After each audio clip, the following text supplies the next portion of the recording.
जाके रहे भावना जैसी, प्रभु मूरत देखी तिन तैसी।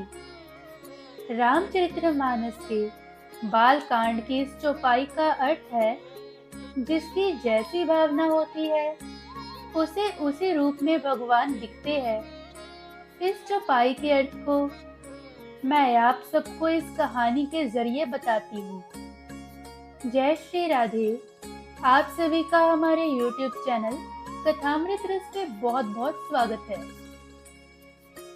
एक लड़की जो श्री कृष्ण की अनन्य भक्त थी, बचपन से ही श्री कृष्ण भगवान का भजन कीर्तन करती, भक्ति करते करते बड़ी हो गई।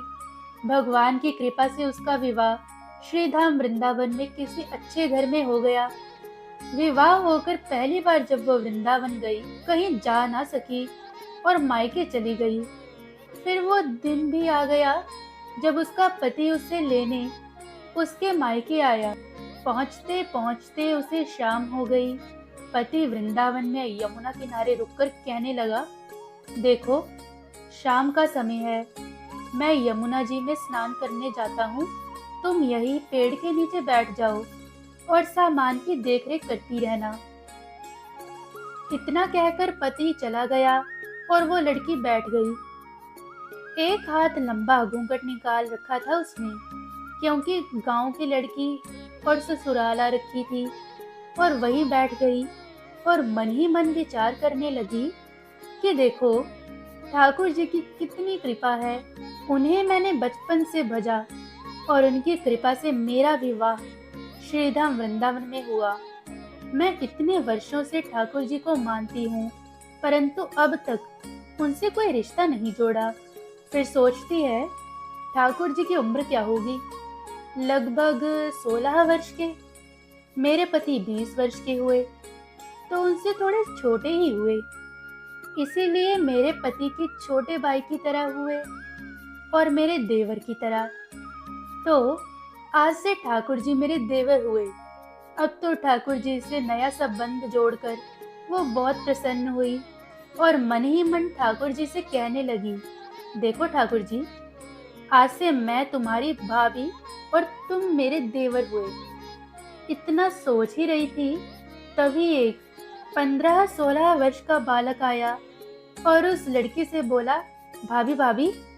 लड़की अचानक अपने भावों से बाहर आई और सोचने लगी कि वृंदावन में तो मैं नई हूँ, ये भाभी कहकर कौन बुला रहा है। नई बहू थी, इसलिए घूंघट उठाकर नहीं देखा। अब वो बालक बार बार कहता, पर वह उत्तर ना देती। बालक पास आया और बोला, भाभी नेक अपना चेहरा तो दिखाई दे। अब वह सोचने लगी, अरे ये बालक तो बड़ा जिद्दी है, इसीलिए कस की घूंघट पकड़कर बैठ गई कि कहीं घूंघट उठाकर खुद ही ना देख ले। लेकिन उस बालक ने जबरदस्ती घूंघट उठाकर चेहरा देखा और भाग गया। थोड़ी देर में उसका पति आ गया और उसने सारी बात अपने पति से कही। पति ने कहा, तुमने मुझे आवाज क्यों नहीं दी? लड़की बोली, वह तो इतने में भाग ही गया था।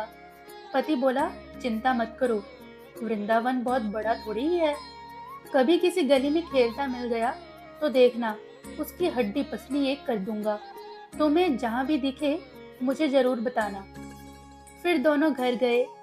कुछ दिन बाद उसकी सास ने अपने बेटे से कहा, बेटा देख तेरा विवाह हो गया है, बहू मायके से भी आ गई, पर तुम दोनों अभी तक बांके बिहारी जी का दर्शन करने के लिए नहीं गए।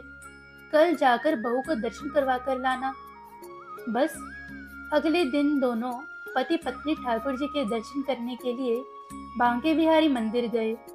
लड़का कहने लगा, देखो तुम स्त्रियों के साथ आगे जाकर दर्शन करो, मैं भी आता हूँ। अब वह आगे गई पर घूंघट नहीं उठाती। उसे डर लगता, कोई बड़ा बूढ़ा देखेगा तो कहेगा, नई बहू घूंघट के बिना घूम रही है। बहुत देर हो गई। पीछे से पति ने आकर कहा, अरे बावली, बिहारी जी सामने हैं, घूंघट काहे नाहे खोले? घूंघट नाहे खोलेगी तो दर्शन कैसे करेगी? अब उसने अपना घूंघट उठाया और जो बांके बिहारी जी की ओर देखा तो बांके बिहारी जी की जगह वही बालक मुस्कुराता हुआ दिखा। उसे देखकर वह एकदम से चिल्लाने लगी, सुनिए, जल्दी आओ, जल्दी आओ, जरा देखो तो सही। पति पीछे से भागा भागा आया और बोला, क्या हुआ? लड़की बोली, उस दिन जो मुझे भाभी भाभी कहकर भागा था ना, वह बालक मिल गया। पति ने कहा, कहाँ है? अभी उसे देखता हूँ। तो ठाकुर जी की ओर इशारा करके बोली, ये रहा, आपके सामने ही तो है। उसके पति ने जो देखा तो अवाक रह गया और वही मंदिर में अपनी पत्नी के चरणों में गिर पड़ा और बोला, तुम धन्य हो। वास्तव में तुम्हारे हृदय में सच्चा भाव ठाकुर जी के प्रति है। मैं इतने वर्षों से वृंदावन में हूँ, मुझे आज तक उनके दर्शन नहीं हुए, और तेरी भावना इतनी उच्च है कि तुझे बिहारी जी ने साक्षात रूप में दर्शन दिए।